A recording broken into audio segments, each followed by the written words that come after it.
morning. It's a pleasure to be here. I am Angela Ellington. I am the founder and CEO of the early startup company, RTG Research Laboratories, and the former Assistant Vice President of Research and Innovation at L'Oreal USA. RTG Research Laboratories is the creator of Moisture Silk, a multicultural hair care brand. Multicultural consumers spend approximately $5 billion a year on hair care products, such as shampoos, conditioners, and styling products. Their spending growth has averaged an increase of 2.6% a year since the mid-2000s. In spite of this growth, there's still a proliferation of consumers who struggle with finding the products that work well. In this instance, work well is being described as products that meets the needs and perception of multicultural consumers.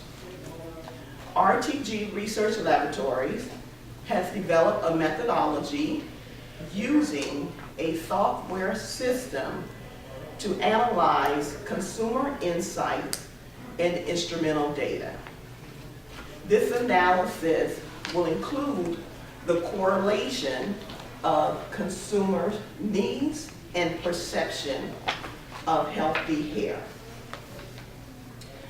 RTG, as a result, created this technological advancement to launch the Moisture Silk brand, which is a sensorial approach to hair care for balance, science, and beauty. The balance science is stemming from the needs such as dryness, breakage, and dullness. This is correlated with the social science aspect of it, including the feel, the desired feel of the multicultural consumers. It's been very interesting to study and see that sometimes when we have created the technological advancements to actually address breakage, it still doesn't necessarily leave the consumer with the look and feel of healthy hair. We often hear that consumers say that they have less breakage, but the hair may feel naked, or the hair may feel overly conditioned or limp. So what I want you to leave here with is remember that Moisture Silk, with the technological advancement, addresses the need and perception of healthy hair. And if you know anyone who's interested in purchasing or retailing Moisture Silk hair care brand, they can contact us at moisturesilk.com. Thank you very much for this opportunity. Platform that builds the knowledge and insights, or is it really just a means to an end in order to develop products and then sell products, or a combination of both? A combination of both. Because what I learned from my 28 years working with L'Oreal is that we had a lot of technological advancement, but we still didn't see the success of the brand launch. And so what I did is took everything that I learned and compiled it with the consumer research initiative to now have it both the beginning as well as the means to the end. Is the platform adaptable to solve other types of these same types of problems, that you can kind of maybe go back to your old company and other big places and provide this sort of, you know, research? Absolutely. Yeah, Yes. In consumer in consumer products, the two most important words are shelf space. And you know, you need shelf space to get, but you can't get shelf space to get the word out. So it's all about what's your marketing plan to get on the shelves where consumers can actually have an opportunity to buy the products.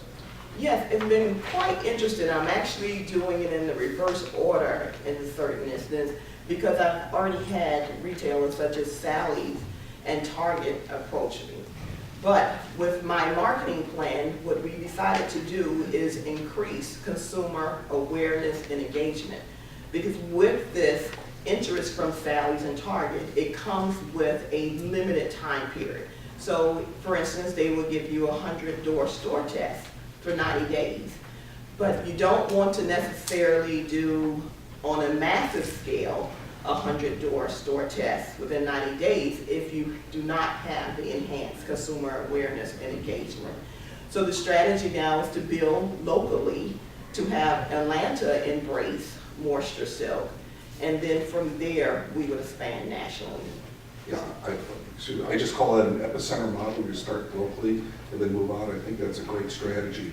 And you're right, you don't want to get people, put it on the shelves and people not understand what it is and get bum rap. So you've got to do both, and I think that makes a lot of sense.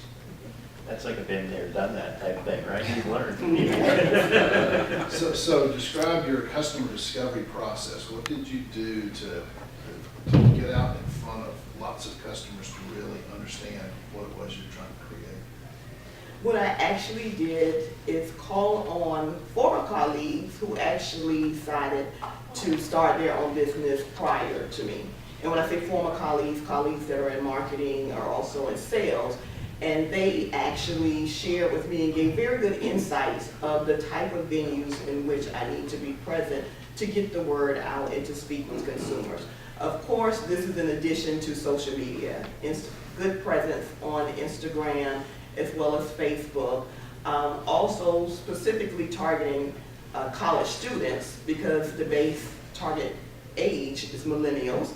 And so what we just completed was actually an event at Georgia Tech where we created Women in Science Entrepreneurs platform to actually talk with college students who are very much inspired about the cosmetic industry.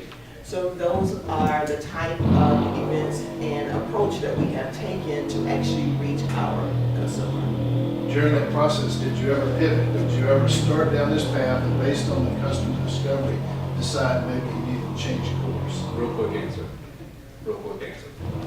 Yes.